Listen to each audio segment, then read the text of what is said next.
With John Cena's retirement upon us, the WWE Universe prepares to say goodbye following his final match at Saturday night's main event.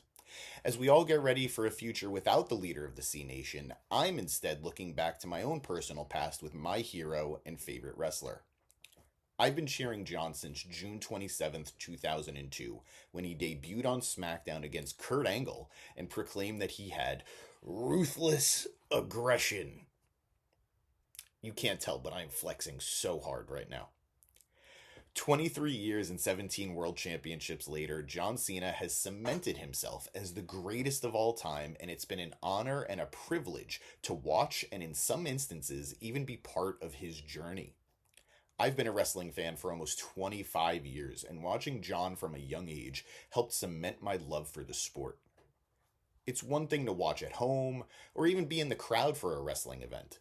It's another thing entirely to be able to meet these larger-than-life superstars in person, and I'm lucky enough to have met John 3 times.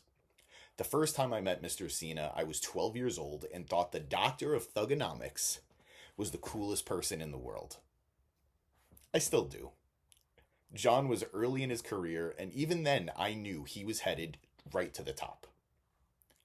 While I'll always cherish that first meeting, it was my second encounter with John that was truly the most surreal. It was 2018, and at the time, John was starting to make the transition from full-time wrestler to a more dedicated actor, and despite having some movies on his resume, his acting career was only then just starting to take shape. Making a stop in New York City to promote his movie Blockers, I was lucky enough to be part of the audience. John was discussing his start as an actor and his regret about certain early choices. John, when did you decide that you wanted to start doing comedy movies? Because coming from wrestling, you got thrown into action movies for a little while, I right? did, and man, if anybody saw those, I owe you some money. I have no shame in saying I watched The Marine the day it released in theaters, and despite the fact that I think Cena is more suited to play Peacemaker than John Triton, I'll always have a fondness for those early roles. And I made that clear to John when I was allowed the opportunity to speak with him at the press event. Hi there. This question's for Geraldine. Actually, all of you. All right. But first off, lifelong Fruity Pebble. So thank you. I'll be at. These are my people. Whatever that is, I love it. These are my people. This is why this happens. I'll be at Mania next week. So good luck. I may be sitting next to you. Oh, awesome. Yeah. Awesome. Better than my That's mom. a long story. We're not going to get into it. I actually was privileged to see the movie yesterday, and I absolutely loved it. I went in, I'll be honest, for you, Mr. Cena, but I came out loving every aspect of it. It wasn't just funny, it had heart. And I'm a comedian, or I try to be myself, but for me, the line is trying to be funny without being offensive. And you guys touched on what could have been offensive topics, but you didn't do it in an offensive way, if that makes sense. So I was wondering if you guys took extra care into making that happen, because if so, you guys really succeeded. Well, thank you so much. Thanks for saying those such nice things. But I feel like we. You want to give him that 20 now that we did? I was going to say, if he's been a fan for that long, he probably saw these many movies.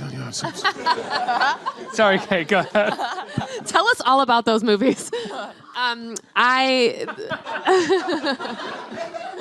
cover it. That'll cover it. What kind of change does he keep in his wallet? It was a lot of movies. It's a lot of movies. Anyway, all right.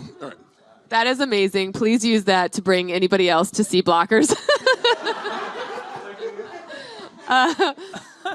Now it's so boring to answer this. Safe to say, that was a top life experience.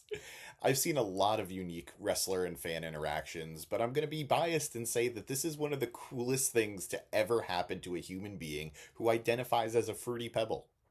The cherry on top, though, came a year later when I got to meet John one more time, and yes,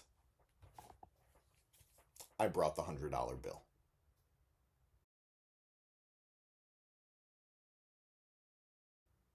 So here we are 7 years later, and I still have that bill. It might be worth a little more than the 100 he gave it to me as, but it doesn't matter because to me, it's priceless. John Cena may be someone that we can't see, but on that day years ago, my hero saw me, and I'll never forget that. See, it says on here that we're even. But the truth is, I'm the one who's indebted, and I'll never be able to repay John for being the superhero I needed growing up. As corny as it may sound, John Cena preaching hustle, loyalty, and respect meant something to me and instilled in me a perspective I'll never be able to shake.